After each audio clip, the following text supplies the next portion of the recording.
Timnas Indonesia Senior akan melawan Vietnam di semifinal Piala AFF 2023 Jumat besok.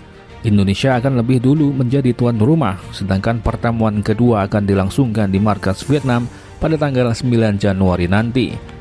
Vietnam adalah lawan berat bagi Timnas Indonesia, karena sepanjang sejarah Indonesia belum pernah menang dari Vietnam selama ditangani Park Hang-seo. Park Hang-seo mulai melatih Vietnam sejak 2017. 7 pertemuan telah tercipta. Hasilnya Vietnam menang 6 kali dan imbang 1 kali.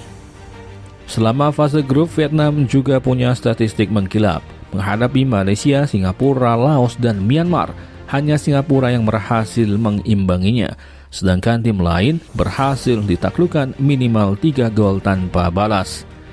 Produktivitas Vietnam ini tidak lepas dari organisasi permainan yang rapi. Selain itu, mereka juga punya kedewasaan bermain. Hal ini terlihat dari mayoritas gol yang dicetak dari hasil kerja sama tim.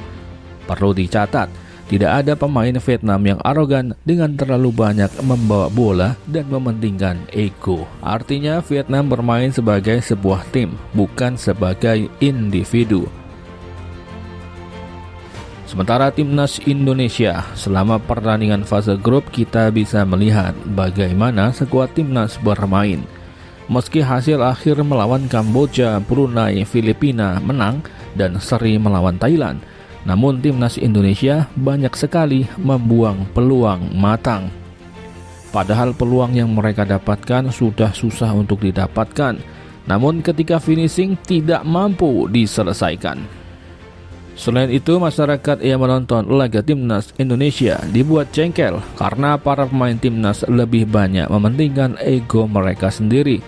Para pemain berambisi untuk mencatatkan nama mereka sebagai pencetak gol daripada memberikan umpan kepada temannya yang lebih bebas.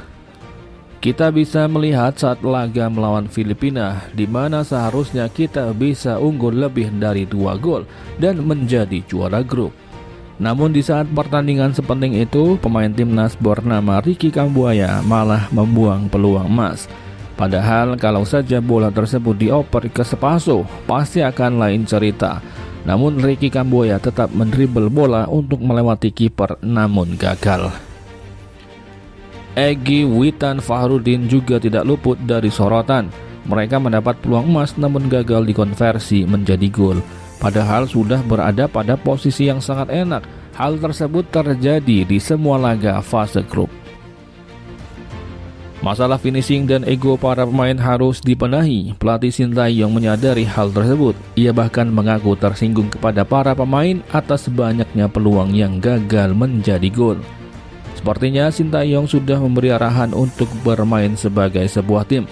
Namun seperti yang tampak, para pemain kurang bisa menerjemahkan instruksi atau memang sengaja membangkang arahan pelatih.